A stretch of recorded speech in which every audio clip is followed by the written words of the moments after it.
The moon of Valith was a cold, desolate place. Its surface was covered in jagged rocks and endless fields of gray dust that stretched as far as the eye could see.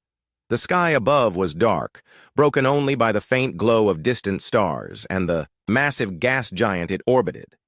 This barren world had once been home to a thriving colony, a mix of humans and their insectoid allies, the Valians. But now, it was a battleground. For weeks, the Zexari had bombarded the colony with relentless attacks. The Zexari were a reptilian species known for their brutal tactics and unrelenting hunger for resources. To them, Valith wasn't just another target. It was a prize worth fighting for. Beneath its lifeless surface lay rich veins of rare minerals, materials that could power entire fleets or build weapons capable of destroying planets. And so, they came in droves, determined to take what they wanted no matter the cost. Jin Ho stood at the edge of the colony's crumbling walls, staring out into the wasteland beyond. His face was streaked with dirt, his uniform torn and patched together more times than he cared to count. Once, he had been a proud military strategist, leading armies to victory with clever plans and bold decisions. Now, he was just a man trying to keep his people alive one day longer. His hands gripped the railing tightly as he watched the horizon, waiting for the next wave of enemies to appear. Behind him, the colony buzzed with activity, or rather, chaos. People ran back and forth, carrying supplies, repairing damaged equipment, and tending to the wounded. Yun-Su, Jin Ho's younger sister, was among them. She moved quickly between tents, her hands smeared with grease and oil. As the colony's chief engineer, she had spent countless hours working on the defenses, trying to keep them operational despite the constant strain. Her hair was tied back in a messy bun, strands falling loose around her face as she worked tirelessly. She didn't stop to rest, there simply wasn't time. Nearby, Kale, an elder of the Valian species, stood silently. He was tall and thin, his exoskeleton shimmering faintly under the dim light of the colony's generators. His compound eyes scanned the area, taking in every detail. Though he rarely spoke, his presence brought a sense of calm to those around him. The Valians were peaceful creatures, not fighters by nature, but they had learned to defend themselves when the Zexari invaded. Many of them had died already, their soft bodies no match for the armored warriors of the enemy. Still, Kale remained hopeful, whispering prayers to the ancient spirits of his people whenever he thought no one was listening. "Jin Ho!" called a voice, pulling him from his thoughts. It was Yun-Su, jogging toward him with a tablet clutched in her hand. "We've got a problem," she said breathlessly. "The eastern shield is down again. If we don't fix it soon, they'll break through." Jin Ho frowned. The eastern shield was critical. It protected the colony's main water supply, one of the few things keeping everyone alive.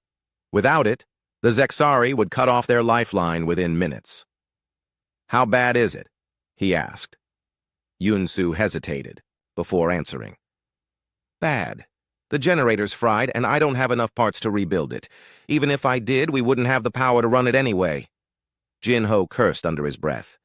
They were running out of everything: food, medicine, ammunition, and now this. He glanced over his shoulder at the makeshift barricades surrounding the colony. Most of them were little more than piles of scrap metal and rubble hastily assembled after previous attacks. Against the Zexari's advanced weaponry, they wouldn't hold for long.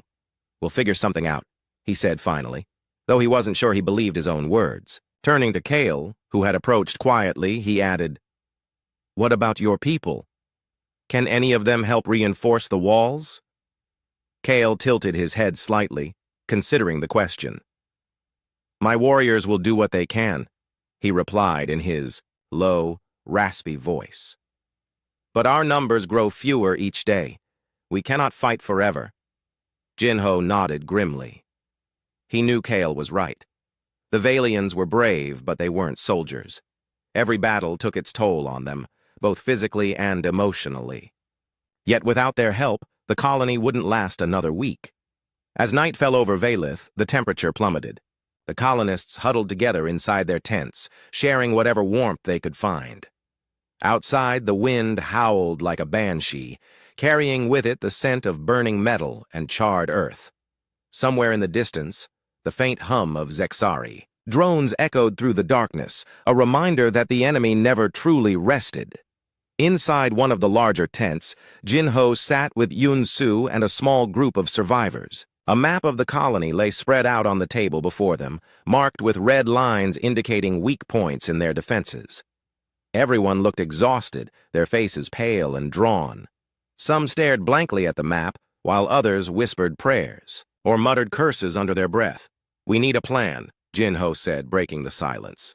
"If we sit here and wait for them to attack, we're finished." "But what can we do?" asked a young woman named Ji-Un, her voice trembling. "We're outnumbered, outgunned, and Earth hasn't sent anyone to help us." Her words hung heavy in the air. It was true. The colony hadn't heard from Earth in months. At first, they'd assumed reinforcements were on the way, delayed by the vast distances between stars. But as time passed and hope faded, many began to believe they'd been abandoned. The government back home had bigger problems to deal with, wars of its own to fight. Why waste resources on a tiny outpost on the edge of nowhere? Jin-Ho clenched his fists, forcing himself to stay calm. He couldn't afford to lose control, not now. "We can't rely on Earth," he admitted. "We have to survive on our own. That means using what we have left wisely." Yun-Su leaned forward, her expression fierce despite her fatigue. "I might be able to rig up some traps along the perimeter. Explosives, maybe even EMPs if I can scavenge enough parts. It won't stop them completely, but it'll slow them down. And I'll rally the Valians," Kyle added. "Though we are few, we will stand with you until the end." Jin-Ho felt a flicker of gratitude for their determination. These people, his people, had endured so much already. They deserved better than this bleak existence, trapped on a dying moon with no escape in sight. But giving up wasn't an option. Not yet. As the meeting broke up, Jin-Ho stepped outside to get some air. The stars above seemed impossibly distant, cold pinpricks of light in an indifferent universe. He wondered if anyone out there even knew they existed anymore. Did Earth care about the lives lost here? Or were they just statistics, numbers buried beneath reports of other battles, other tragedies? A sudden movement caught his eye. One of the sentries was signaling frantically from the top of the wall. Jin-Ho hurried over, his heart pounding. "What is it?" he demanded. The sentry pointed toward the horizon. "They're coming," he said hoarsely. "Hundreds of them." Jin-Ho squinted into the darkness. Sure enough, shapes were emerging from the shadows. SCI-FI troops, marching in perfect formation. Their armored bodies gleamed dully in the starlight, and the sound of their footsteps grew louder with each passing second. Behind them loomed massive war machines, their cannons aimed directly at the colony. "Sound the alarm," Jin-Ho ordered. "Get everyone to their posts." As the warning bells rang out, the colony sprang into action. Men and women rushed to man the barricades, loading weapons and preparing for the inevitable clash. Yun-Su worked furiously to activate the remaining shields, muttering to herself as sparks flew from her tools. Kale led a group of Valian warriors to the front lines, their fragile forms armed with crude spears and makeshift shields. Jin-Ho climbed to the highest point of the wall, surveying the scene below. The SCI-FI were close now, their ranks stretching across the barren landscape like a tidal wave of destruction. He raised his rifle, steadying his breathing as adrenaline coursed through his veins. This was it, the moment they'd been dreading for weeks. There was no turning back now. The first shots rang out, shattering the stillness of the night. The battle had begun. The battle raged on through the long, freezing night. Explosions lit up the dark sky, casting eerie shadows across the jagged landscape of Valith. The air was thick with smoke and the acrid smell of burning metal. Shouts and screams echoed as humans and Valians fought side by side, desperately trying to hold back the SCI-FI forces that seemed endless. Jin-Ho crouched behind a crumbling barricade, reloading his rifle with trembling hands. His ears rang from the constant barrage of gunfire and explosions, but he forced himself to focus. Every shot counted now. He glanced over at Yun-Su, who was nearby, frantically working on one of the damaged shield generators. Her face was streaked with soot, her fingers bleeding from handling sharp pieces of machinery without gloves. Despite everything, she refused to give up. "Yun-Su!" Jin-Ho shouted over the chaos. "How much longer?" She didn't look up, her voice strained as she replied, "I don't know, just keep them off me." He nodded grimly and turned back to the fight. The Zexari were pushing harder than ever, their armored warriors advancing with terrifying precision. Their weapons tore through the colony's defenses like paper, leaving nothing but destruction in their wake. For every enemy soldier they managed to take down, two more seemed to take their place. Kyle stood beside Jin-Ho, wielding a spear made from salvaged scrap metal. Though his body was frail compared to the heavily armored Zexari, his movements were surprisingly quick and deliberate. He stabbed and slashed with surprising skill, driving back anyone who dared approach too closely. Blood, both his own and that of the enemy, stained his exoskeleton, but he showed no signs of slowing down. "We cannot hold them forever," Kale said between breaths, his raspy voice barely audible over the din of battle. "We need something else." Jin-Ho clenched his jaw. He knew Kale was right. They were running out of time and options. Even if they somehow managed to repel this attack, the Zexari would regroup and return stronger. Sooner or later, the colony would fall. But then, something unexpected happened. As dawn began to break over the horizon, the intensity of the Zexari assault suddenly lessened. Their advance slowed, almost as if they were waiting for something, or someone, to arrive. Jin-Ho frowned, scanning the battlefield for any sign of what might have caused the change. That's when he noticed it, a faint hum growing louder in the distance. "What is that?" Ji-Eun asked nervously, clutching her weapon tightly. Before anyone could answer, a massive shadow appeared on the horizon. At first, it looked like another Zexari war machine, but as it drew closer, its true form became clear. It wasn't an enemy. It was a human ship.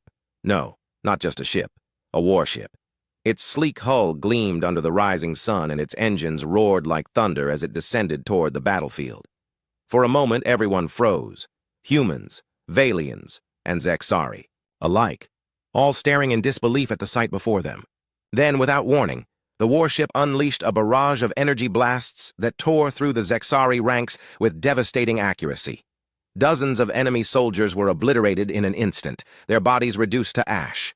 The remaining Zexari scrambled to retreat, abandoning their siege as quickly as they had launched it. The colonists erupted into cheers, tears streaming down their faces as relief washed over them. Some fell to their knees, overwhelmed by the sudden turn of events. Others hugged each other tightly, laughing and crying all at once. After weeks of despair, hope had finally arrived, in the form of humanity's finest. Jin-Ho lowered his rifle, his heart pounding with a mix of awe and disbelief. The warship hovered above the colony, its presence commanding and unyielding. On its side, bold letters spelled out its name, USS Invincible. He felt a surge of pride swell within him, followed by a pang of guilt. How many times had he doubted? Earth? How often had he convinced himself that help would never come? As the dust settled, a smaller craft detached from the warship and descended toward the ground. It landed gently near the center of the colony, and moments later, a group of humans stepped out. Leading them was a woman dressed in a pristine military uniform, her posture rigid and authoritative. Her sharp eyes scanned the scene, taking in the devastation around her. This was Commander Hai-Ri, captain of the USS Invincible. Jin-Ho approached, cautiously, still gripping his rifle loosely in his hands. "Commander," he said, his voice hoarse from shouting during the battle. We didn't think anyone was coming." Hai-Ri raised an eyebrow, her expression unreadable. "You thought wrong?" she replied curtly. "Where's your leader?" Jin-Ho hesitated for a split second before stepping forward. "That's me." Hai-Ri studied him for a moment, her gaze piercing. "You've done well to hold out this long," she said finally. "But you're not out of danger yet. The Zexari won't stay away for long." Jin-Ho nodded, feeling a strange mixture of gratitude and resentment. On one hand, these people had saved them from certain death. On the other, where had they been all this time? Why had it taken so long for Earth to respond? Behind him, Yunsu joined the conversation, wiping grease-stained hands on her pants. "Thank you," she said earnestly, her voice cracking slightly. "We weren't sure anyone even knew we were still alive." Hai-Ri softened slightly at the sincerity in Yunsu's tone. "Your distress signal reached us weeks ago," she explained. But we were engaged in our own conflict against the Krathians. Diverting resources here wasn't easy. The Krathians? Jinho repeated, frowning. He'd heard rumors about Earth's ongoing war with the insectoid invaders, but he hadn't realized how dire the situation was. Yes, Hayri confirmed. Earth has been fighting on multiple fronts. We couldn't afford to send reinforcements. Until now. When your signal came through, we acted as quickly as possible. Yunsu exchanged a glance with Jinho. She wanted to be angry, wanted to demand answers, but she couldn't deny the truth in Hayri's words. Earth had its own problems, just as they did here. Survival was a struggle everywhere. While the commanders talked, Lieutenant Tae Min, the weapons officer aboard the Invincible, began coordinating efforts to secure the area. Alongside him were several engineers who immediately set to work repairing the colony's damaged infrastructure. One of them approached Yunsu, introducing himself as Park Jun. Together, they inspected the remnants of the shield generators, discussing ways to restore power to the colony's defenses. Meanwhile, Kael approached Hayri, bowing slightly in respect. Your arrival is unexpected, he said carefully. But welcome. Hayri nodded, though she seemed uneasy interacting with the Valian elder. Your people fought bravely, she acknowledged. We owe them our thanks. Kael tilted, his head considering her words. Bravery alone will not win this war, he replied. But unity may. Hayri didn't respond, instead turning her attention back to Jinho. We'll remain here temporarily to ensure the Zexari don't return, she informed him. After that, we'll need to discuss next steps. Jinho nodded, feeling a weight lift from his shoulders. For the first time in weeks, he allowed himself to feel a glimmer of hope. Maybe, just maybe, they really did have a chance to survive. After all. As the day wore on, the mood in the colony shifted dramatically. People who had been on the verge of giving up now worked with renewed energy, spurred on by the knowledge that help had finally arrived. Children emerged from hiding places, their laughter ringing out like music. Even the Valians, usually so quiet and reserved, joined in the celebrations, sharing stories and songs with their human allies. But amidst the joy, there was also tension. Not everyone trusted the newcomers. Some whispered that Earth had only sent help because Valith's resources were valuable. Others worried that once the Invincible left, they'd be abandoned again. These doubts lingered like shadows, threatening to undermine the fragile sense of unity that had begun to form. That evening, as the sun dipped below the horizon, Jinho found himself sitting alone atop the colony's wall. The warship loomed. Overhead, its lights casting a soft glow across the barren landscape. He stared at it, wondering what the future held. Would Earth truly stand by them this time? Or would they be left to fend for themselves once more? A soft voice interrupted his thoughts. You look troubled. He turned to see Yunsu standing beside him, her arms crossed against the cold. She offered him a small smile, though her eyes betrayed her exhaustion. I'm fine, he lied. Just thinking. About what? Everything, he admitted. What happens next? Whether we can trust them. Whether we'll make it through this. Yunsu sat down beside him, letting out a heavy sigh. I don't know, she said honestly. But for now, we're alive. And that's something, isn't it? Jinho nodded slowly, allowing himself a rare moment of peace. Whatever challenges lay ahead, they would face them together, as survivors, as fighters, and as family. The arrival of the USS Invincible changed everything. For days, the colony buzzed with activity as humans and Valians worked alongside the ship's crew to repair what had been broken and fortify what remained. The warship's engineers brought advanced tools and materials that made tasks possible which had seemed hopeless just days before. Crumbling walls were reinforced, damaged generators were rebuilt, and new weapons systems were installed to replace those lost in battle. It was a flurry of motion, noise, and hope, a stark contrast to the despair that had gripped the colony only a short time ago. Commander Hayri moved through the camp with purpose, her sharp eyes taking in every detail. She didn't speak much, but when she did, people listened. Her presence commanded respect, even from those who still harbored doubts about Earth's intentions. Jin-ho watched her carefully, trying to gauge whether she could truly be trusted. He admired her leadership skills, but couldn't shake the lingering suspicion that Earth's help came too late, and for reasons beyond simple altruism. Yun-su, on the other hand, found herself drawn to Lieutenant Tae-min, the ship's weapons officer. Together, they pored over blueprints and schematics, brainstorming ways to improve the colony's defenses. Tae-min was younger than Hai-ri, with an easygoing demeanor that put Yun-su at ease. Unlike many of the others aboard the Invincible, he seemed genuinely interested in helping, not just because it was his duty, but because he cared. "You've done amazing work with what you had," Tae-min said one afternoon as they inspected a newly repaired shield generator. "If we can integrate some of our tech, this thing will hold up against anything."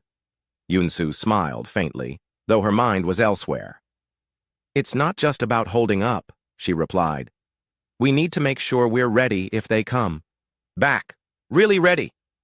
"They'll come back," Tae-min agreed grimly. "But next time, we'll be waiting."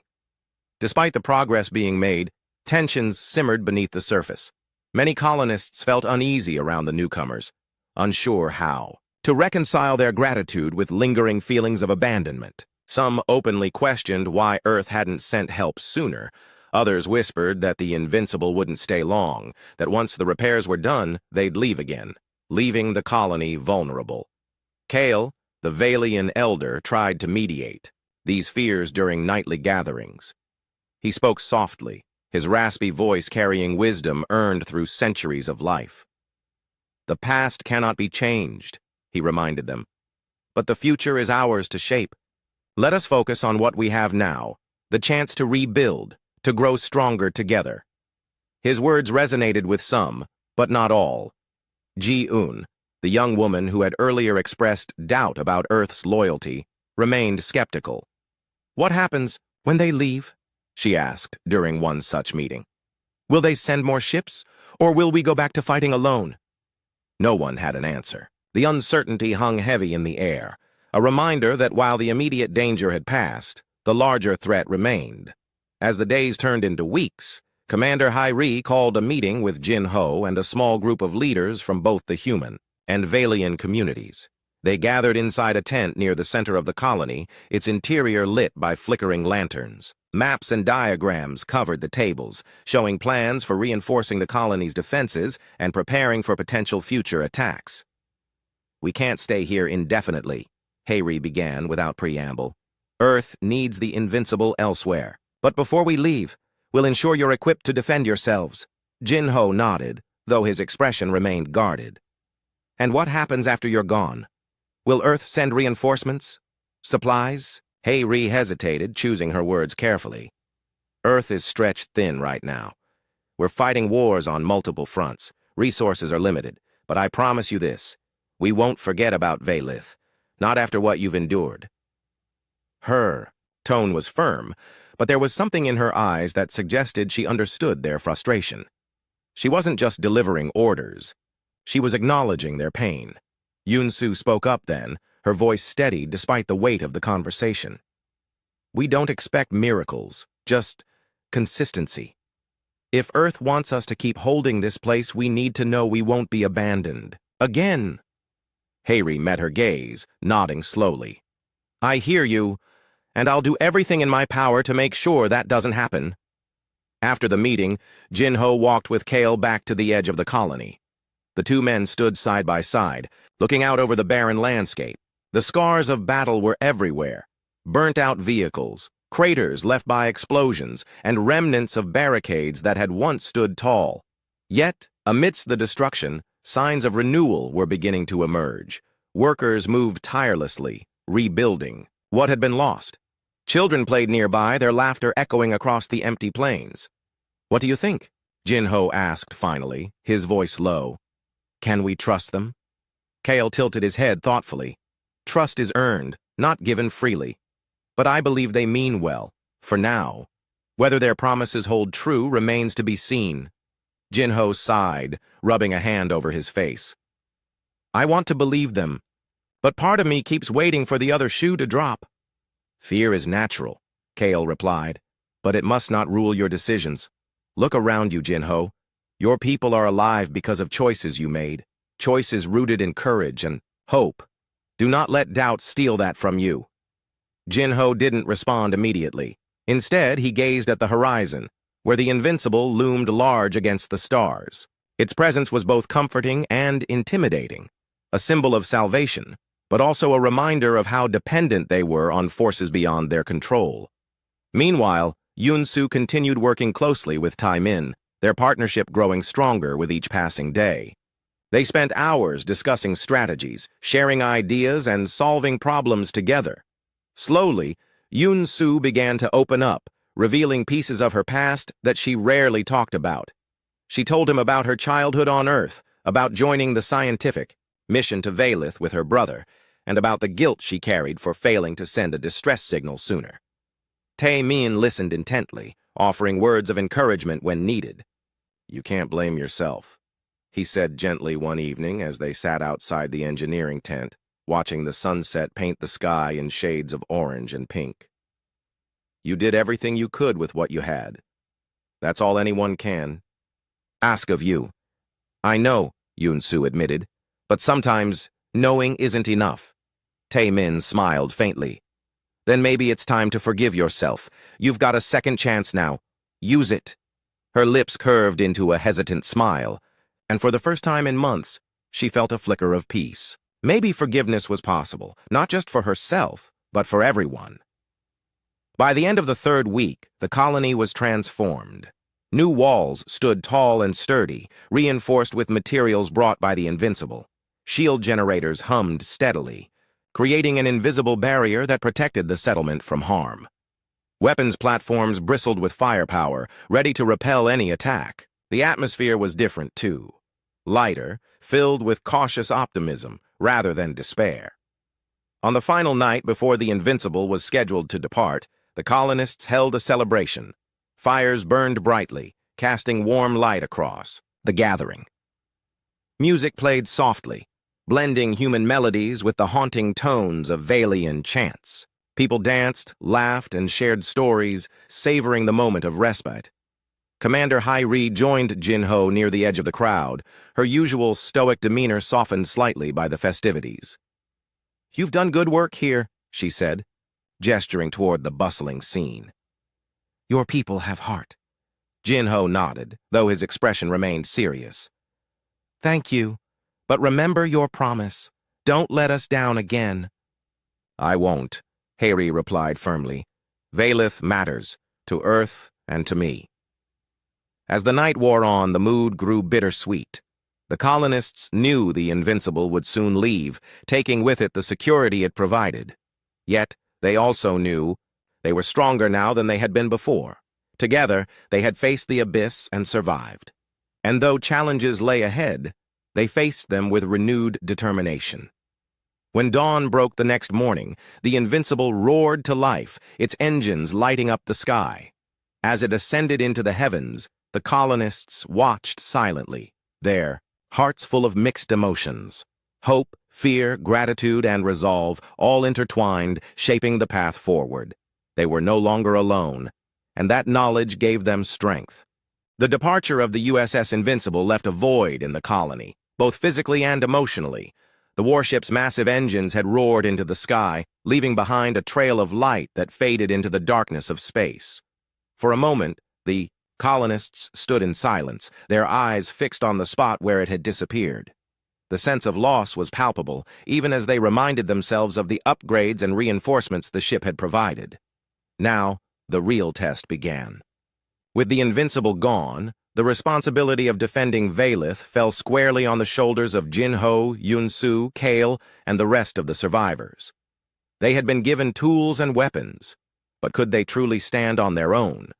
The question lingered in everyone's minds, unspoken yet ever present. In the days following the warship's departure, the colony settled into a new rhythm. Gone were the frantic repairs and constant battles. Instead, there was a steady hum of activity focused on rebuilding. Walls were fortified, generators were tested, and supply caches were organized. Everyone had a role to play, from the youngest children gathering scraps to the oldest Valians offering guidance based on centuries of wisdom. Jin-ho spent most of his time overseeing these efforts, ensuring that every task was completed efficiently. His leadership style hadn't changed. He was still firm and decisive, but there was a softer edge to him now. He made an effort to listen more, to acknowledge the fears and concerns of those around him. It wasn't easy. Many still doubted whether Earth would keep its promises, and some openly questioned if Jin-ho himself was too trusting of Commander Hae-ri's assurances. One evening, as he walked through the settlement, he overheard a heated argument between two colonists.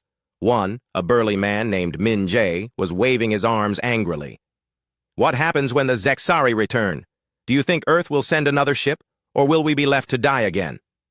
The other, a wiry woman named Su Yeon, shot back. "We survived before they came, didn't we? We can do it again," Min Jae scoffed. "Barely!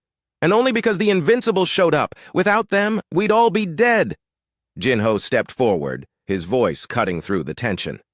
"Enough," he said firmly. "Arguing won't change. What happened? What matters is what we do next.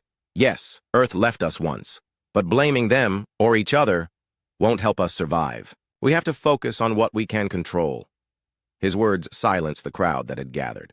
Some nodded in agreement, while others looked away, their expressions unreadable.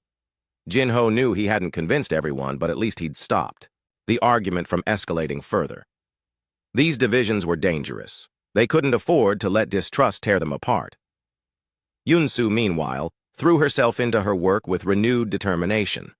She and Lieutenant Tae-min had spent countless hours together before the Invincible departed, finalizing plans for the colony's upgraded defenses. Now she worked tirelessly to implement those plans, often staying up late into the night to ensure everything functioned properly. Her hands were raw from handling tools and wires, but she refused to slow down. Park Jun, one of the engineers who had stayed behind temporarily to assist with the transition, noticed her exhaustion during one of their joint inspections. "You need to rest," he said gently. "You're no good to anyone if you collapse." Yunsu shook her head, tightening a bolt on a shield generator panel. "I'll rest when this is done," she replied curtly. "Right now, there's too much to do." Park Jun sighed, but didn't press the issue. Instead, he handed her a canteen of water. "At least drink something. You've been running yourself ragged." She accepted it reluctantly, taking a small sip before returning to her task. Though she appreciated Park Jun's concern, she couldn't shake the feeling that time was slipping away. Every second wasted felt like an opportunity lost, a chance for the Zexari to regroup and strike again. Despite her fatigue, Yunsu found solace in the camaraderie that had developed among the engineers. Park Jun and the others brought expertise and fresh perspectives that complemented her own skills. Together, they tackled problems that would have seemed insurmountable just weeks earlier. Slowly, trust began to grow, not just in the technology they were building, but in each other. Kale played a crucial role in bridging the gap between humans and Valians. As the elder of the insectoid species, his presence carried weight, especially among the younger members of his community. He held nightly gatherings where he shared stories of resilience and unity, reminding everyone of the strength they possessed when they worked together. One evening, as the stars twinkled overhead, Kyle addressed a mixed group of humans and Valians seated around a crackling fire. "Long ago," he began, his raspy voice carrying across the clearing, "my ancestors faced a great darkness. A predator unlike any they had seen before descended upon their nests, destroying everything in its path. Many thought it was the end. But instead of retreating, they banded together. They built traps, devised strategies, and fought not just for survival, but for hope." He paused, letting his words sink in. "That same spirit lives within you now. You have endured hardship beyond measure. Yet here you are, standing tall. Do not let fear or doubt cloud your vision. Look around you. See the faces of those beside you. This is your strength. Together, you can overcome anything." The audience listened intently, moved by Kyle's words. Even Jin-ho, who rarely attended these gatherings, felt a lump form in his throat. He realized how much Kyle's wisdom had shaped their journey, and how vital it was to continue fostering unity between the two species. Despite these moments of progress, tensions occasionally flared. Ji-yoon, whose skepticism about Earth's intentions had grown stronger since the Invincible's departure, became increasingly vocal in her criticism. During a meeting to discuss resource allocation, she stood up abruptly, her face flushed with anger. "Why are we wasting so much on weapons?" she demanded. "If Earth cared about us, they would send food and medicine instead of expecting us to fight their wars." Her outburst sparked murmurs of agreement from some, while others exchanged uneasy glances. Jin-Ho stepped forward, his tone measured, but firm. "Weapons aren't just for fighting," he explained.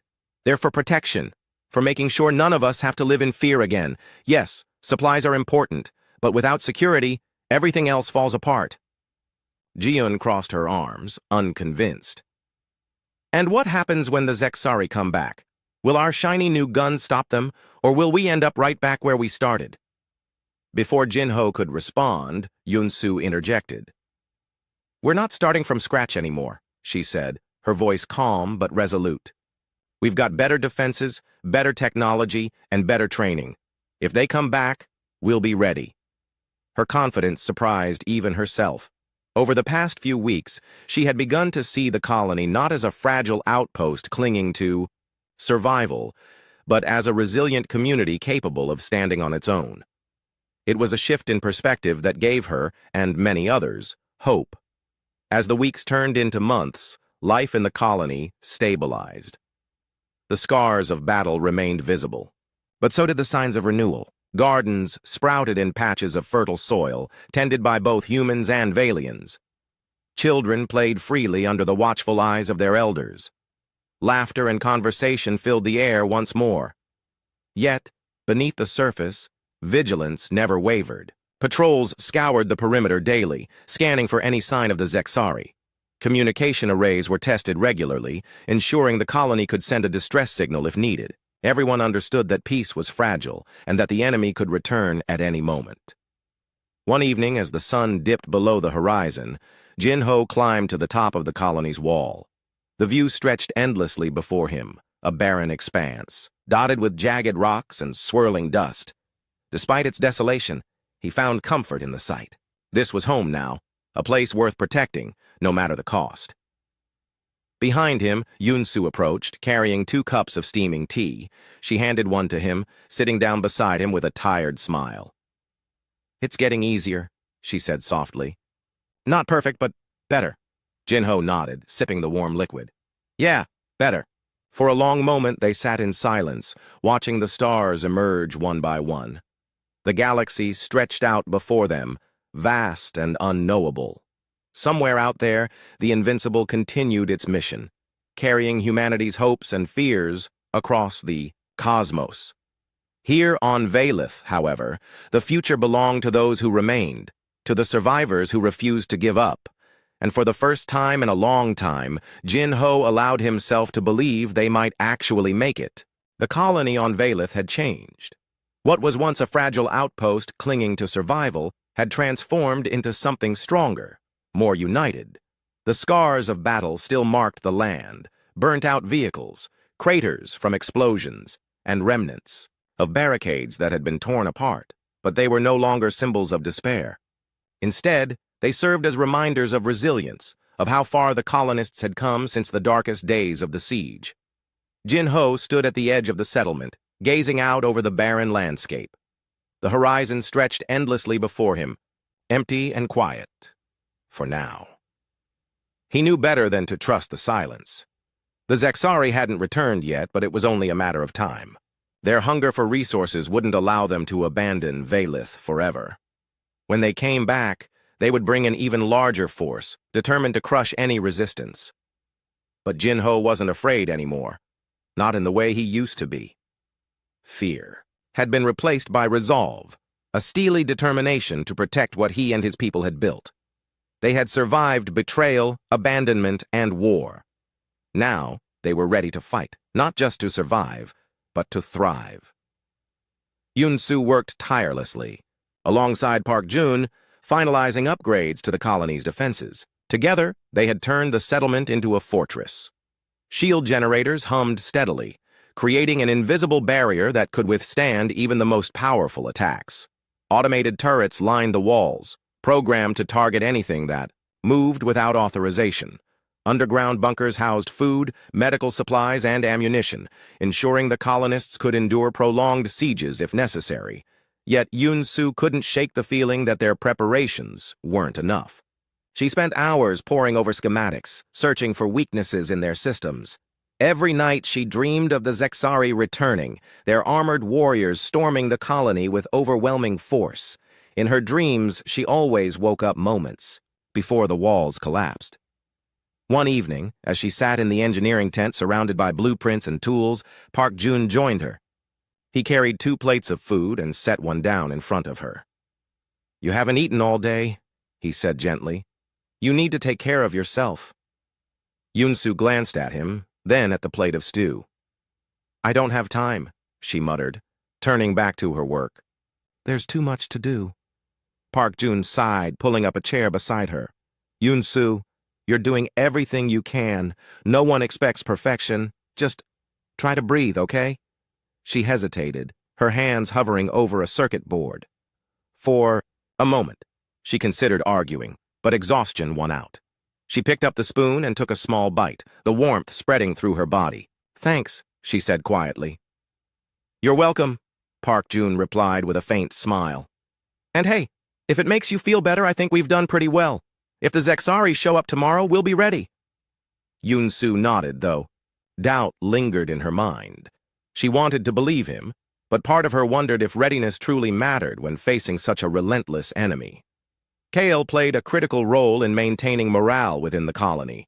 His nightly gatherings continued, drawing both humans and Valians together under the stars. He spoke of ancient prophecies, of trials that tested the spirit and forged bonds unbreakable by time or hardship.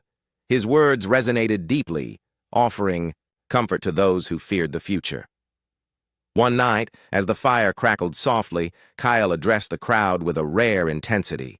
"The great roaring light has shown us the way," he said, his raspy voice carrying across the clearing. "It came not to save us, but to remind us of our own strength. We are the guardians of this place, the keepers of its heart, and so, long as we stand united, no darkness will prevail." His speech was met with murmurs of agreement and applause. Even Jin-Ho, who rarely attended these meetings, found himself nodding along. Kale's faith in their ability to persevere was infectious, reigniting hope in those who had begun to doubt. Despite the progress made, tensions occasionally flared. Ji-un remained a vocal critic of Earth's involvement, or lack thereof, in the colony's survival. During a meeting to discuss patrol schedules, she voiced her frustrations openly. "We're supposed to rely on ourselves now, aren't we?" she asked bitterly. "So why does every plan revolve around waiting for Earth to send reinforcements? What happens if they never come?" Her words struck a nerve. Some colonists shifted uncomfortably, while others exchanged worried glances. Jin-Ho stepped forward, his expression calm but firm. "Earth isn't perfect," he admitted. "They made mistakes. But blaming them won't help us win this fight. Right now we focus on what we can control. That means being prepared for whatever comes next." Ji-un crossed her arms, unconvinced. "Prepared doesn't mean dependent," she shot back. "We should act like we're on our own, because maybe we are." Before Jin-Ho could respond, Yun-Su interjected. "We are acting like we're on our own," she said firmly. "But that doesn't mean we ignore the possibility of help. If Earth sends another ship, we'll welcome it. If not, we'll handle it. Either way, we're not giving up." Her confidence silenced the room. Ji-un opened her mouth to argue, but thought better of it, retreating to her seat with a scowl. Though disagreements persisted, moments like these reinforced the colony's unity. They might not always agree, but they shared a common goal: survival. As weeks turned into months, intelligence reports began trickling in from nearby star systems. Scouts sent by Commander Hae-ri had intercepted communications, suggesting that the Zexari were planning a massive offensive, one that could threaten not just Valith, but Earth itself. The news sent shockwaves through the colony, reigniting fears of an impending attack. Jin-Ho called an emergency meeting to address the threat. Standing before a group of leaders, he laid out the situation clearly. The Zexari aren't coming just for us, he explained. They're coming for Earth, and if they succeed, none of us will be safe. The implications were sobering. If the Zexari reached Earth, humanity's homeworld would face devastation on an unimaginable scale. The colony's survival depended not only on defending Valith, but also on warning Earth and buying time for reinforcements to arrive. We need to fortify everything, Jinho continued. Double patrols, triple-check the shields, and make sure everyone knows their role. This is it. The moment we've been preparing for. The leaders nodded grimly, understanding the gravity of the situation. They dispersed quickly, relaying orders and organizing efforts to strengthen the colony's defenses. Everyone worked with renewed urgency, knowing that failure wasn't an option.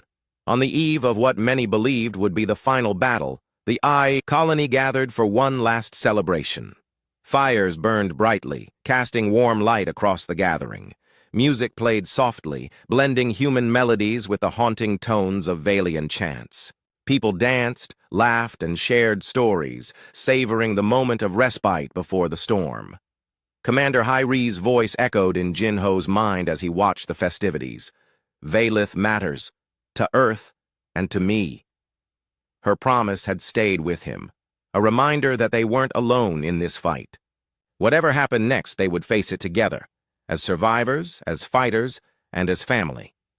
As the night wore on, Jinho climbed to the top of the wall, where Yunsu and Kale waited. Together, they looked out over the barren landscape, the stars twinkling above like distant lanterns. The galaxy stretched out before them, vast and unknowable. They're coming, Jinho said finally, breaking the silence. But we're ready, Yunsu nodded, her eyes reflecting the firelight. Ready or not, we'll hold them off. Kyle tilted his head, his compound eyes gleaming faintly. The great roaring light will guide us, he murmured, and so will our courage. For a long moment they stood in silence, united by a shared purpose. The Zexari would return, bringing destruction and chaos in their wake. But when they did, they would find a colony transformed, not just by weapons and shields, but by the unyielding spirit of its people, and in that spirit lay their greatest strength. Ambassador Krell stood before the Galactic Council, his forearms spread wide in a gesture of dismissal. The chamber filled with representatives from 100 worlds, all watching him with varying degrees of attention. Some floated in specialized tanks, others perched on elevated platforms designed for their unique physiologies. The Ghost Fleet, the Phantom Warriors, tales told to frighten young cadets. Ambassador Krell's voice echoed through the vast space. Nothing more than ancient superstition, he declared. The council members shifted in their seats. Some nodded in agreement. Others remained silent, remembering the old stories their grandparents once told. 500 years had passed since humanity vanished from known space. Once they had been vibrant members of the galactic community. Their blue planet, Earth, had sent explorers and diplomats across the stars. They built stations, established trade routes, and shared their peculiar customs with anyone willing to listen. Humans laughed easily and made friends quickly. They were known for their curiosity and their strange determination to never give up. Then came the prototype. The humans called it the USDF Phantom. It was their most advanced warship, equipped with experimental technology that could bend space and time. The ship would jump across vast distances in mere moments, appearing and disappearing like a ghost. The technology was revolutionary, dangerous, and completely untested at full scale. The Phantom launched on a clear morning from Earth's orbital dock. Thousands watched as the massive vessel powered up its experimental drive. The test was simple. Jump to the edge of the solar system and return. The crew of 300 waved to the cameras. Captain Maria Santos smiled confidently from the bridge. Everything is ready, she told ground control. We will see you in 3 hours.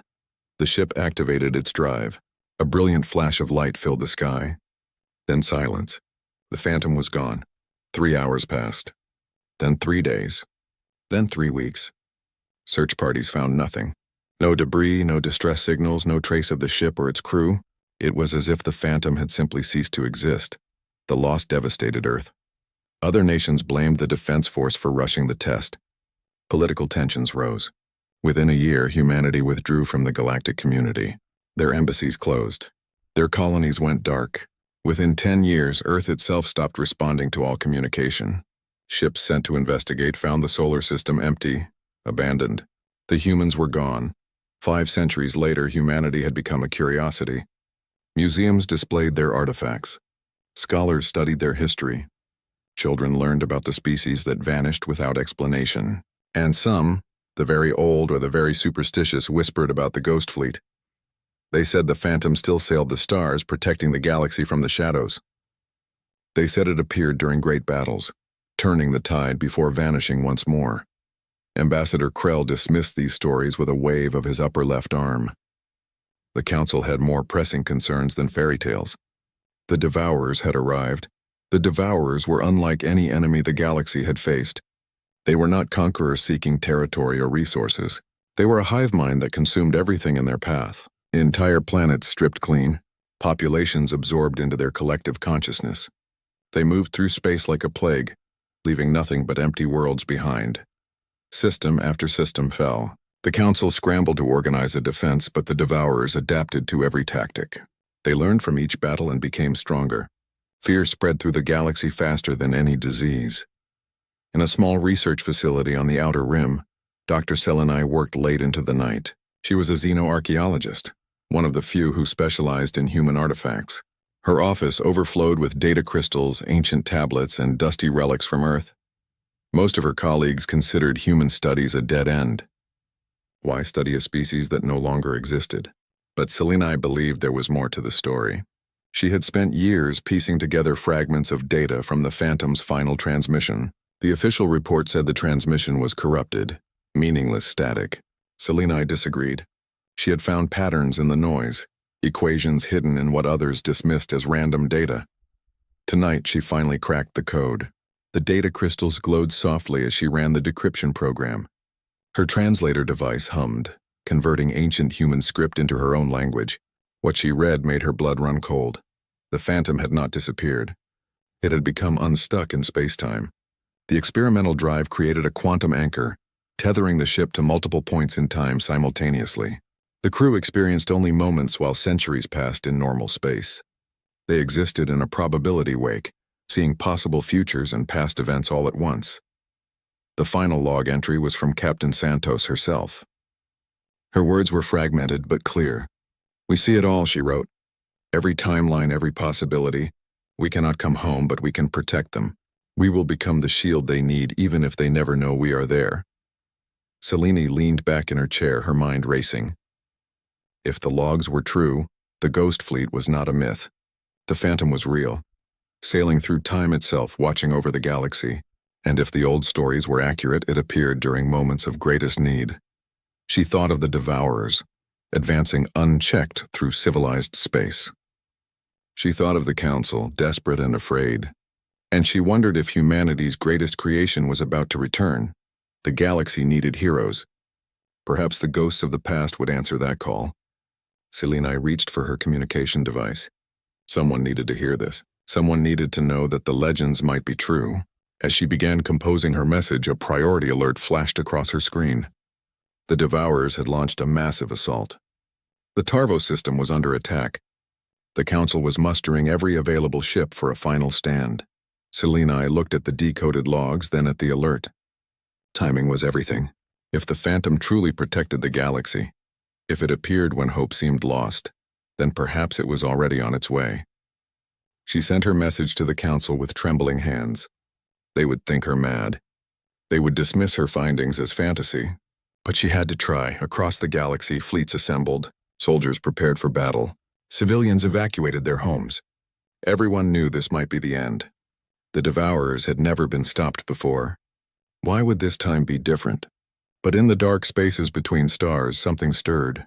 A ship that existed in many times and no time simultaneously felt the ripples of approaching catastrophe. The crew, sustained by forces they barely understood, watched the unfolding crisis through their fragmented perception of reality. Captain Maria Santos stood on the bridge of the Phantom, looking at a galaxy 500 years older than the one she left. Her crew, weary beyond measure, stood ready. The ghost ship prepared to become real once more. The legends were about to be tested. The myth was about to become history. The Tarvo system blazed with weapon fire. Commander Vectar stood on the bridge of the flagship steadfast, watching his fleet crumble before the Devourer assault. Ships exploded in brilliant flashes. Distress calls flooded the communication channels. He had commanded fleets for 30 years, survived a dozen wars, but nothing prepared him for this. The Devourer bioships moved like living creatures through space. Their hulls pulsed with organic matter. They fired weapons that seemed to grow from their bodies, launching projectiles that ate through shields and armor alike. When a ship was destroyed, the Devourers absorbed the debris, growing stronger with each kill. Commander Vectar had assembled the largest defensive fleet in galactic history. 2,000 warships from 50 different species. It was not enough. The Devourers outnumbered them 3-1, and their hive mind coordinated attacks with perfect precision. Every tactical advantage the Coalition tried was countered within minutes. A Devourer cruiser rammed into the frigate Dancing Star. The organic ship latched onto the hull and began consuming it. Crew members evacuated in escape pods, but many did not make it out in time. Vectar watched helplessly as another ally fell. He had known the Dancing Star's captain for years. They had shared drinks after the last war, promising each other they would retire peacefully. That promise meant nothing now. Deploy reserve squadrons to Sector 7, Vectar ordered. His tactical officer scrambled to relay the command. The reserve squadrons launched, but they were already exhausted from previous engagements. This was the third major battle in 2 weeks. The fleet had no time to rest, no time to repair. They fought with damaged ships and wounded crews because there was no alternative. On Tarvos Prime, the largest planet in the system, evacuation transports struggled to carry refugees to safety. Millions crowded the spaceports. Families clutched their belongings, children cried. Elders prayed to their various gods. The transports could only take so many at a time. Everyone knew the horrible truth. Not everyone would escape. Dr. Seleni watched the battle reports from her research station. She had sent her findings to the council but received no response. They were too busy managing the crisis. She felt helpless, trapped far from the fighting with knowledge that might change everything. The decoded log sat on her desk, glowing softly in the dim light. Strange sensor readings began appearing on Coalition scanners. Ghost contacts that vanished before they could be identified. Officers dismissed them as sensor glitches caused by the intense fighting. Equipment malfunctioned all the time during battle. No one had time to investigate phantom readings, but the readings continued. A blip here, a flicker there. Something moved at the edge of the battlefield, invisible to conventional sensors but present nonetheless. The Devourers seemed agitated. Their usually perfect coordination faltered for brief moments. Ships paused mid-attack as if confused by something they could not identify. Commander Vectar noticed the pattern. The enemy's behavior had changed. They were still winning, still overwhelming his forces, but something distracted them. He checked the sensor logs himself. The ghost readings clustered around areas where Devourer coordination broke down. Coincidence? Or something more? A priority message arrived from Seleni's research station. Vectar almost deleted it. He had no time for academic theories. But something made him pause. The message header mentioned the Phantom. Vectar's grandmother had told him stories about the Ghost Fleet when he was young. She swore she saw it once during the border wars, a massive ship that appeared from nowhere and vanished just as quickly. He opened the message. Selene's words poured out in a rush. The decoded logs, the quantum anchor, the probability wake. The Phantom existed outside normal time, protecting the galaxy from threats across history. It appeared during moments of greatest need. Vectar wanted to dismiss it as fantasy, but the ghost readings on his sensors suggested otherwise. Another wave of Devourers crashed into the Coalition lines. The carrier, Bright Hope, exploded, taking 300 crew members with it.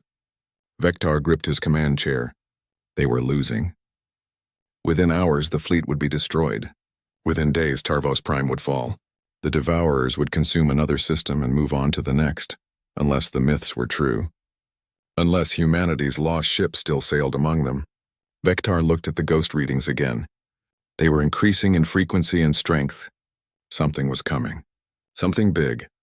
On the surface of Tarvos Prime, an elderly woman watched the sky. Her name was Elena, and she was one of the last living descendants of Earth's colonial program. Her great-great-grandmother had been human, part of the generation that fled Earth after the Phantom's disappearance. Elena had grown up hearing stories about the old days, about humanity's courage and innovation. She remembered one story in particular. Her grandmother told it every year on the anniversary of humanity's disappearance. The Phantom would return, she said. When humanity's children needed it most, when all hope seemed lost, the ghost ship would come back. It would fight for those who could not fight for themselves. It would be the shield that protected the innocent.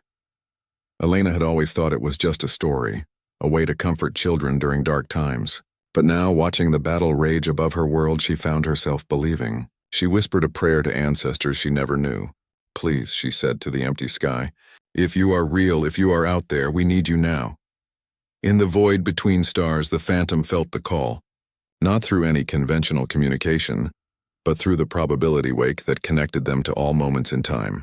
They saw the battle, past and present and future simultaneously. They saw the Devourers consuming world after world. They saw the Coalition's desperate stand. They saw Elena's prayer. Captain Santos turned to her crew. 500 years they had existed in this strange state between existence and non-existence. 500 years they had watched and waited and protected from the shadows. They were tired beyond imagination, but their duty remained clear. "All hands to battle stations," Santos ordered. Her crew moved with practiced efficiency. They had fought countless battles across multiple timelines. They had learned strategies that would not be invented for centuries. They had weapons powered by temporal distortions that could strike targets in multiple moments simultaneously. The Phantom began its approach to the Tarvos system. Reality bent around the ship as it moved through probability space. To outside observers, it would appear as nothing more than sensor ghosts. But soon, very soon, it would become solid. It would become real. The ghost would show itself. Back on the Steadfast, Commander Vector watched his fleet make its final stand. They formed a defensive sphere around Tarvos Prime, every ship pouring fire into the approaching Devourers. It was magnificent and futile. The enemy kept coming. They could not be stopped. The ghost readings on his sensors suddenly spiked.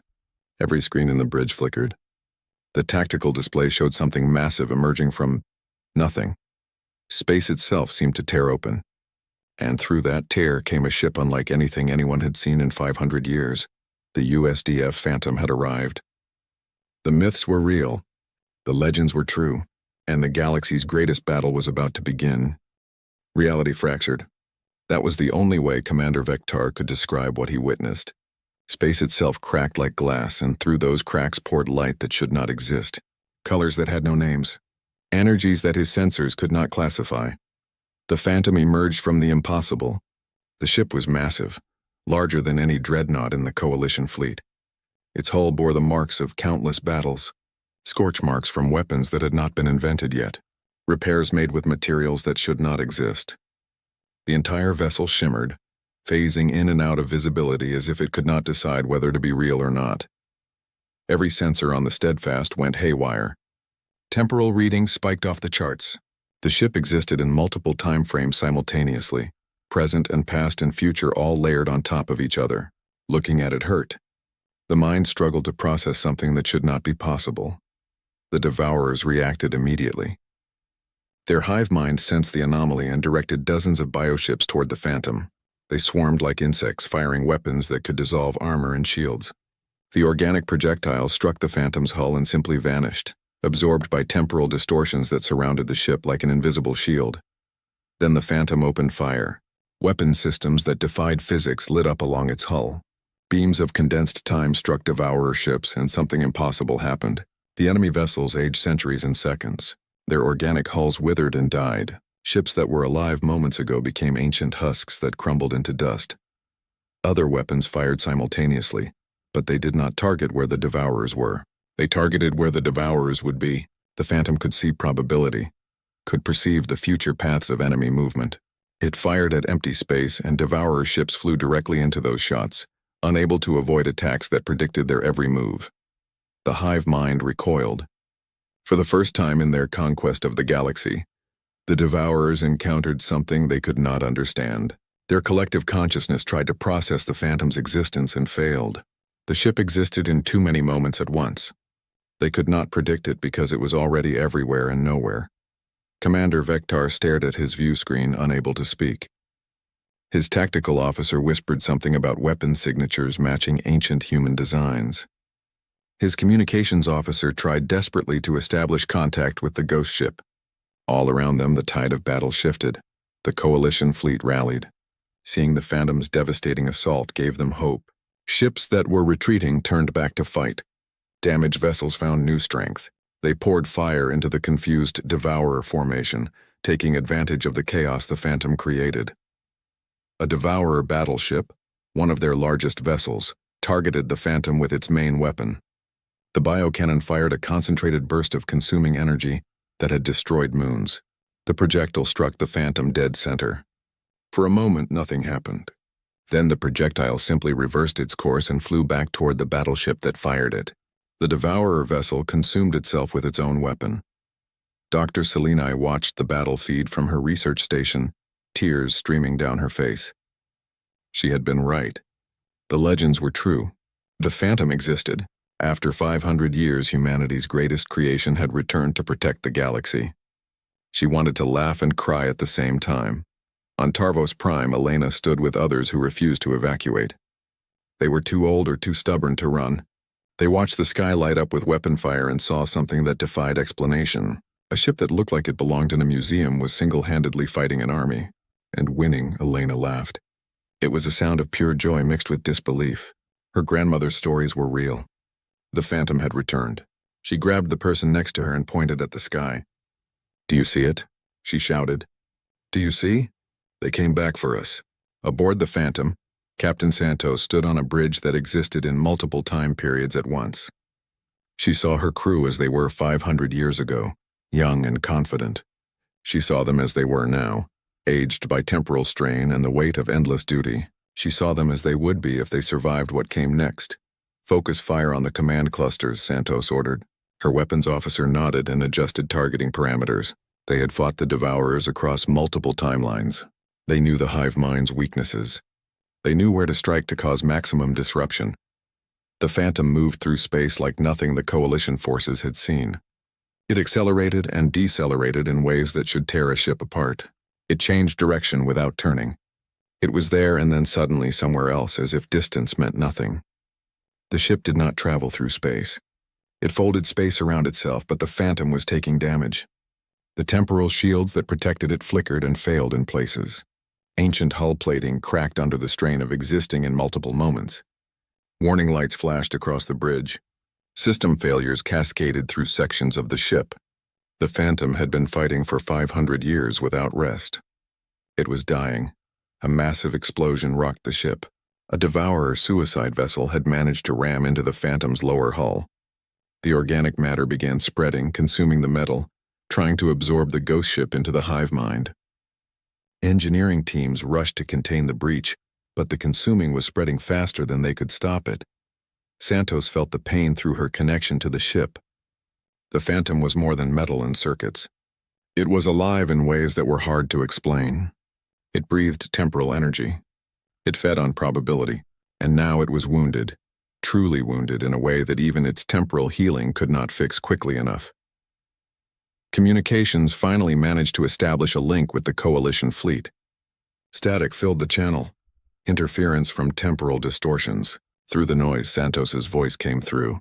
"This is Captain Maria Santos of the United Space Defense Force ship Phantom. We are here to help. Hold your positions and let us work."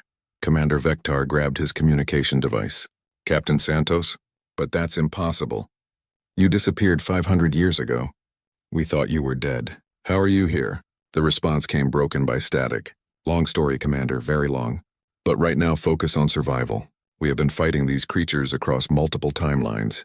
We know their weaknesses. Follow our lead and we might just win this." "What happened to you?" Vector asked. "Where have you been?" "Protecting you," Santos replied simply. "We became trapped outside normal time during our test flight. We could not return home, so we did the only thing we could do. We became the guardians that the galaxy needed. We have been watching, fighting, shielding you from threats you never knew existed." The transmission cut out briefly, then returned. "We paid a price for this duty. Time is not kind to those who exist outside it, but we do not regret our choice." Vector felt his throat tighten. 500 years. 500 years they had fought alone, protecting a galaxy that thought them dead. The sacrifice was beyond comprehension. "Thank you," he said quietly. Thank you for not abandoning us, Santos's voice softened. We could never abandon you. You are humanity's children, all of you. Every species in this galaxy. We swore to protect life. That oath did not end just because we fell through time. Now let us finish this fight together. The Phantom fired again, and the battle raged on. The ghost ship had revealed itself. The myth had become real. But the hardest part of the fight was still ahead. The Devourer Queen ship was coming, and nothing in any timeline had prepared them for what that would bring. The battle continued for hours. The Phantom fought alongside the Coalition fleet, its temporal weapons carving through Devourer formations.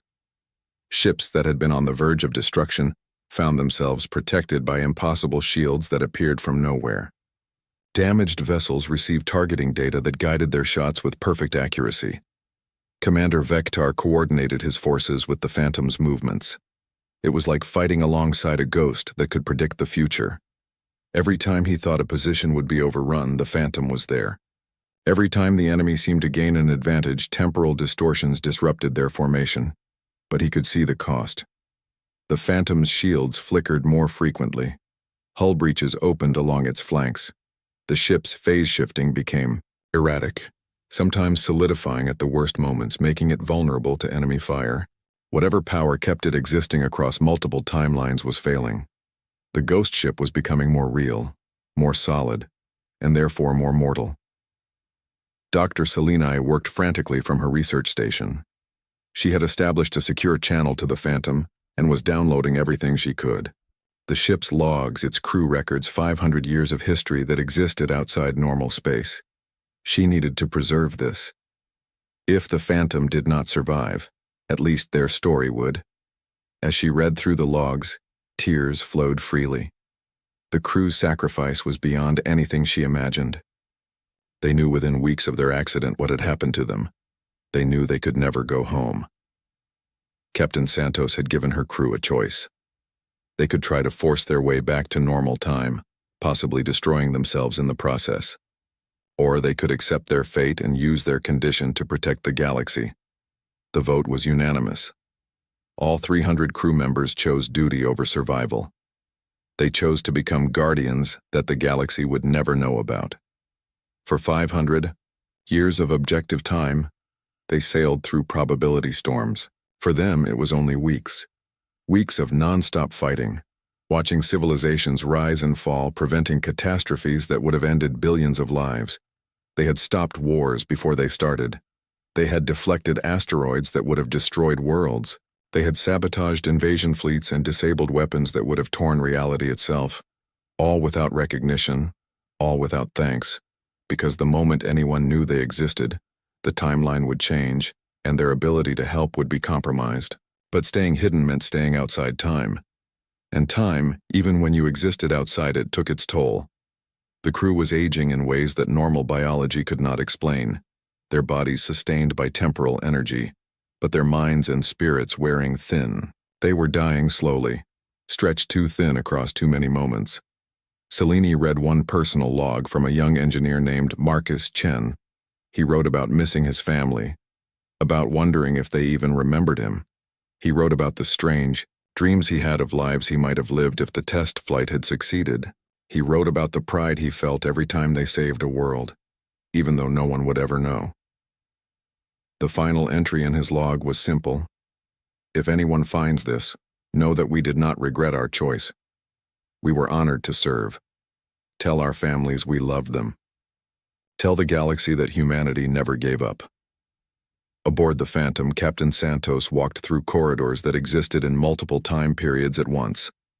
She saw her crew at their stations, young and old, simultaneously. Lieutenant Yuki Tanaka at navigation, her hands moving across controls that were both ancient and brand new. Commander James Rodriguez in engineering, fighting to keep systems online that should have failed centuries ago. She stopped at the medical bay. Dr. Sarah Kim looked up from her work. The doctor's face showed the strain of 500 years compressed into weeks. How many more can we take? Santos asked quietly. How much longer can we hold together? Dr. Kim checked her medical readouts. Not long, Captain. The temporal field that sustains us is breaking down. Our bodies are trying to exist in too many moments.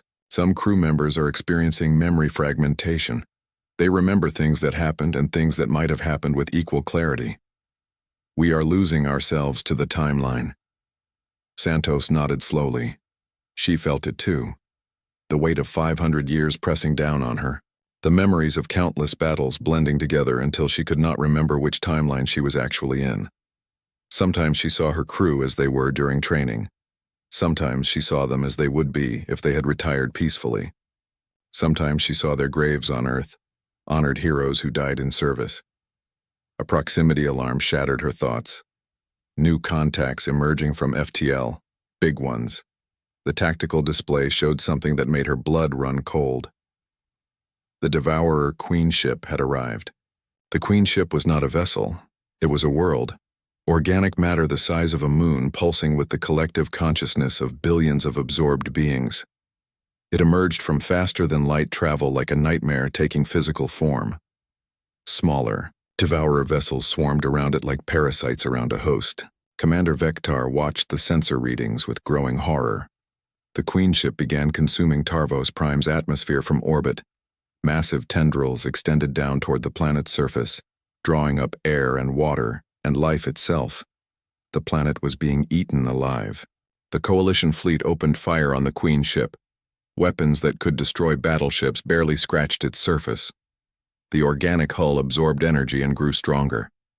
It was feeding on their attacks, becoming more powerful with each shot. This was how the Devourers conquered galaxies. They were unstoppable. Santos stood on her bridge, looking at the impossible enemy. She had seen this moment across multiple timelines.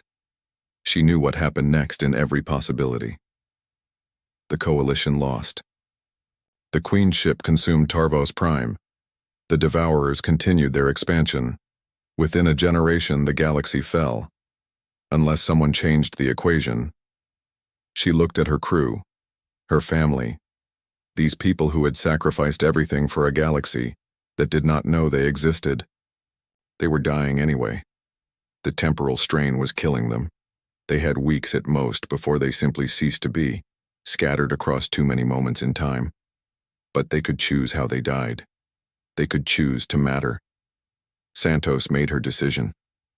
She opened a channel to Commander Vector. Commander, we have analyzed the Queen ship across multiple timelines. There is only one way to destroy it. A temporal collapse.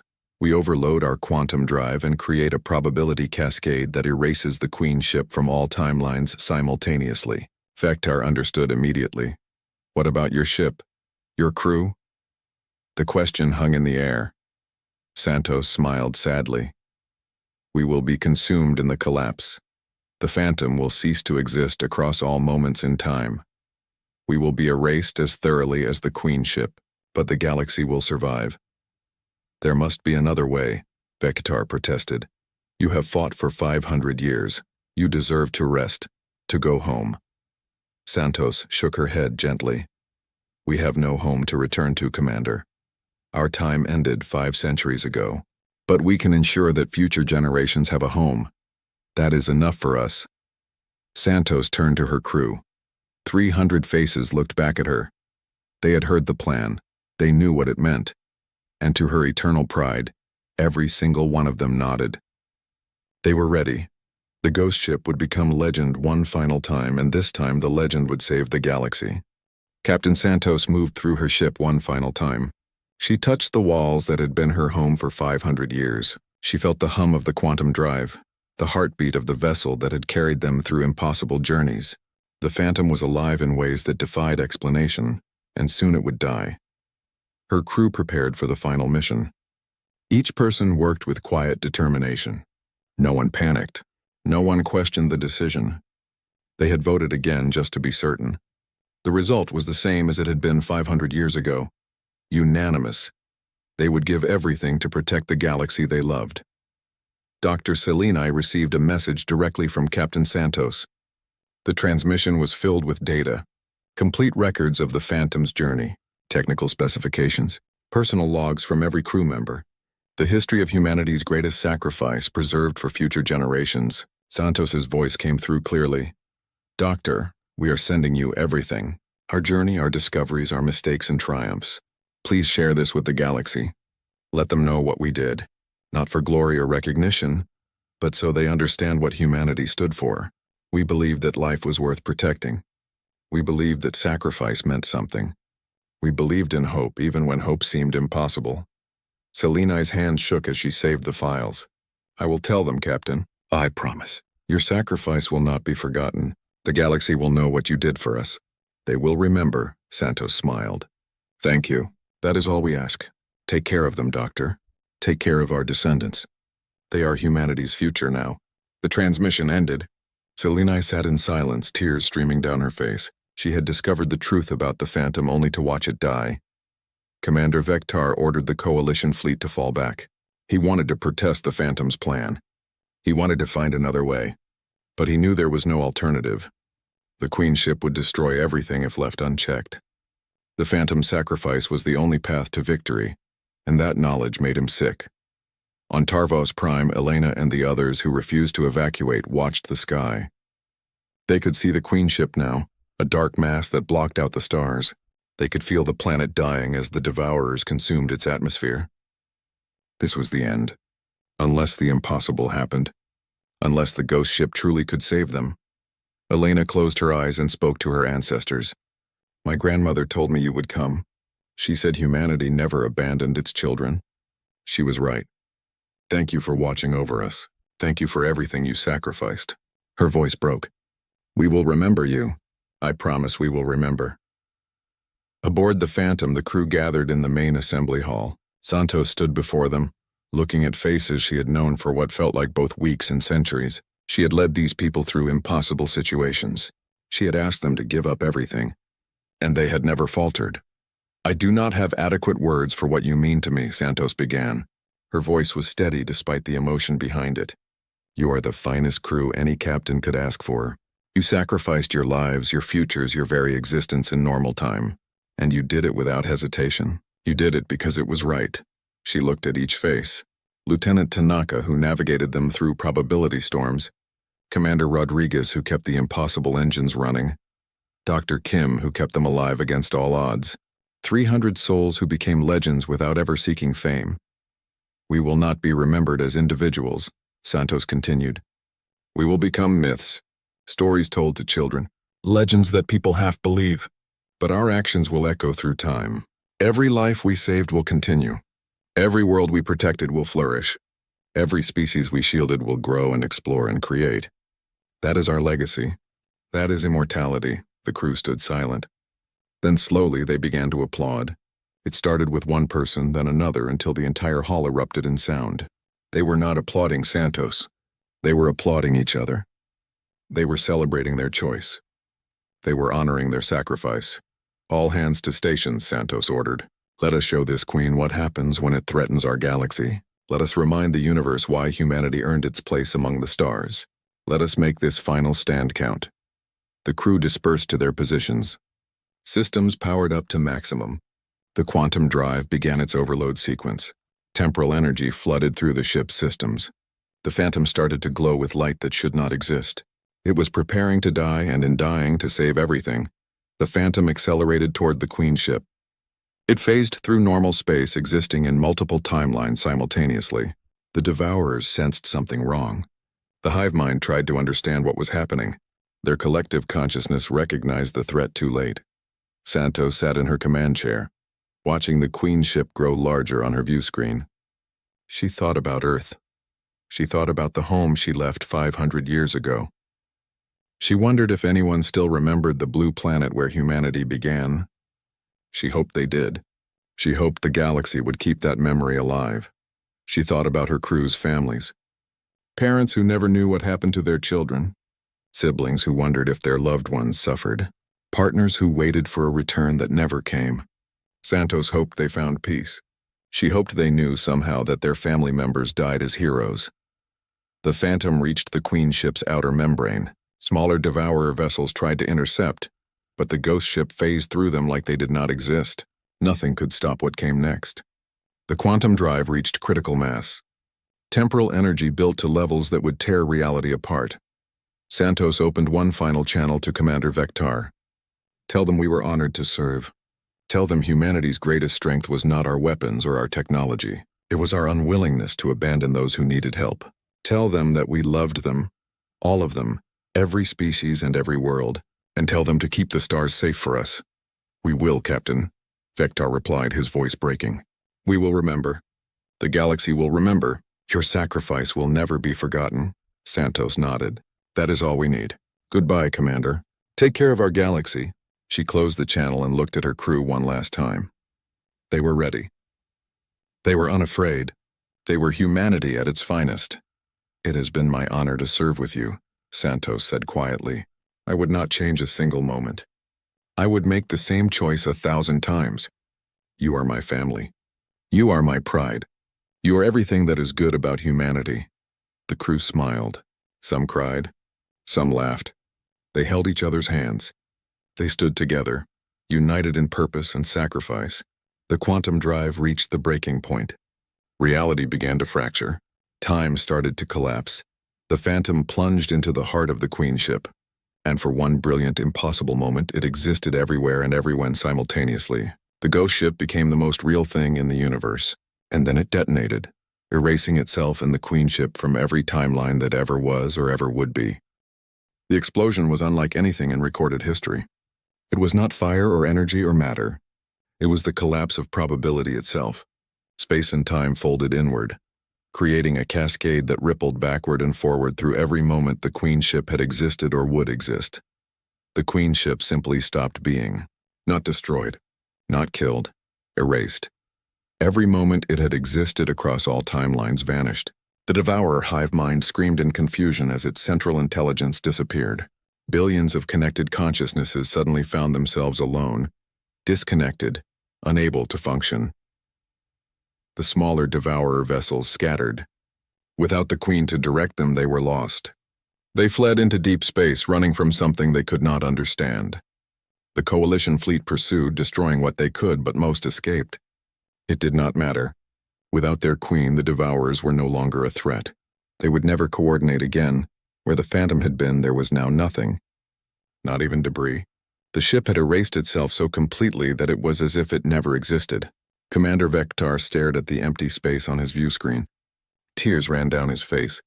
He had watched heroes die. He had lost friends to war. But this felt different. This felt like the universe itself had lost something precious.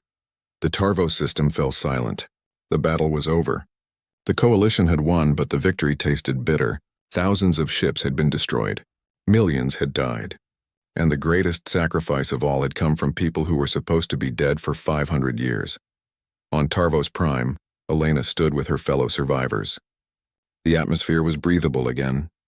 The planet would heal. But the sky looked emptier now. The ghost ship that saved them was gone. She raised her hand to the stars in a gesture of farewell. Thank you, she whispered. Thank you for keeping your promise. Dr. Seleni worked through the night cataloging the data the Phantom had sent. The files were enormous, 500 years of logs and records, technical specifications that would advance science by decades, personal stories that would break hearts and inspire courage. She would spend years studying this material. The galaxy would spend centuries learning from it. She found a message addressed specifically to her. Captain Santos had recorded it just before the final mission. Dr. Seleni, you gave us something precious in our final hours. You gave us the knowledge that we would be remembered, that our sacrifice would mean something, that the galaxy would know what we did. For that you have our eternal gratitude. Use this information wisely. Teach the galaxy what humanity stood for, and never stop believing in the impossible. The Galactic Council met an emergency session.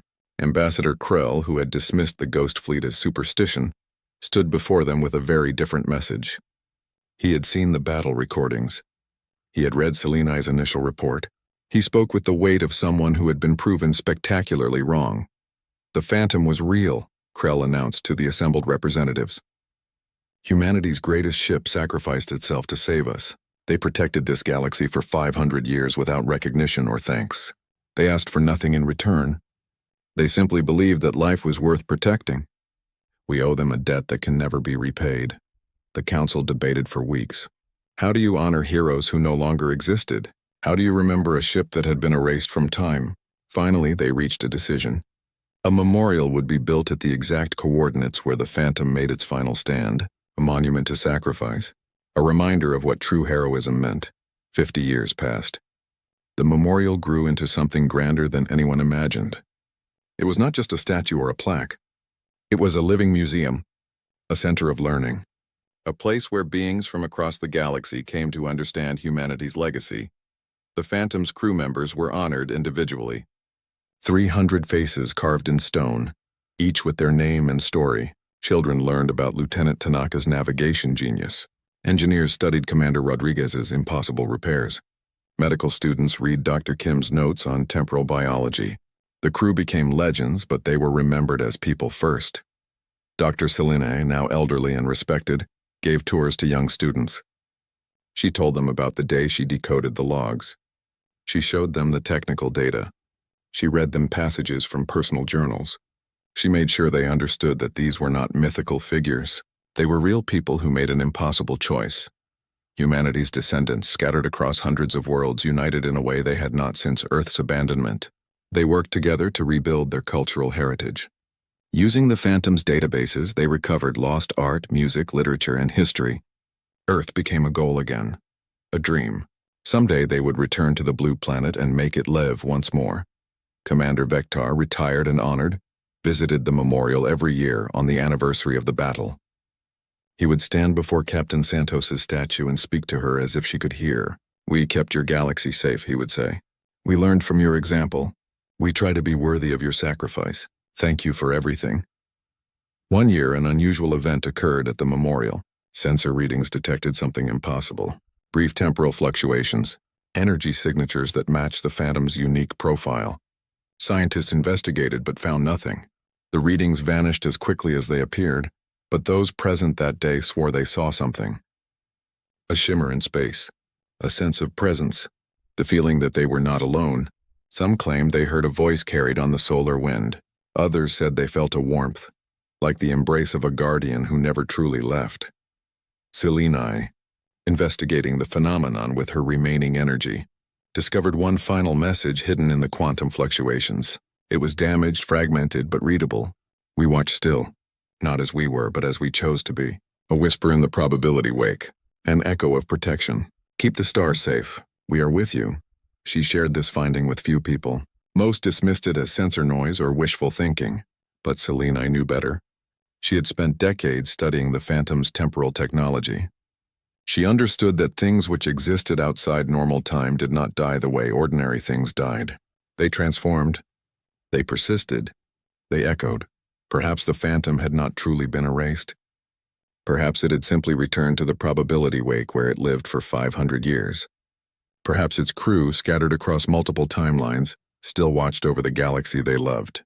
No longer as a ship, no longer as individuals, but as something more. A presence, a promise, a hope. Stories began circulating among frontier explorers, ships that encountered impossible dangers and were saved by mysterious interventions, colonies that should have failed but survived against all odds, disasters averted by coincidences too convenient to be random. The galaxy attributed these events to luck, but a few wondered if something else was at work. The Ghost Fleet became legend again, not as a myth to frighten children, but as a story to inspire hope. Parents told their young ones about the brave crew that sacrificed everything. Children grew up believing that heroes existed, that sacrifice mattered, that even when things seemed impossible, someone was watching over them. Elena, ancient now and near the end of her life, sat on Tarvos Prime watching the sunset. She thought about the day the Phantom arrived. She thought about her grandmother's stories that turned out to be true. She thought about the promise humanity made to the galaxy, to protect, to sacrifice, to never abandon those who needed help. As darkness fell, Elena saw something in the sky, a brief shimmer among the stars, a flicker of light that should not be there. She smiled, knowing no one would believe her. It did not matter. She knew what she saw. She knew who was still watching. "Thank you," she whispered one final time. "Thank you for never leaving us." The shimmer brightened for just a moment as if acknowledging her words. Then it faded into the eternal night, waiting for the next time it would be needed. The galaxy continued its endless dance. Species rose and fell. Civilizations explored and discovered. Wars erupted and were resolved. Through it all, the memory of the Phantom endured, not as history, not as mythology, but as truth, as inspiration, as proof that even the smallest sacrifice could change everything. Humanity's descendants never forgot. They carried the story forward, generation after generation. They taught their children about Captain Santos and her crew. They explained what it meant to put others before yourself. They showed them that true heroism was not about glory or recognition. It was about doing what was right even when no one would ever know. At the memorial, carved in stone beneath the image of the Phantom, were the final words Captain Santos transmitted before the temporal collapse. Future generations would read them and understand what humanity stood for, what they died for, what they would always protect. The inscription read simply, "We were honored to serve. Keep the stars safe for us." The legend was real. The myth was truth. And somewhere in the spaces between moments, between possibilities and probabilities, the ghost ship sailed on. Watching, waiting, protecting, forever.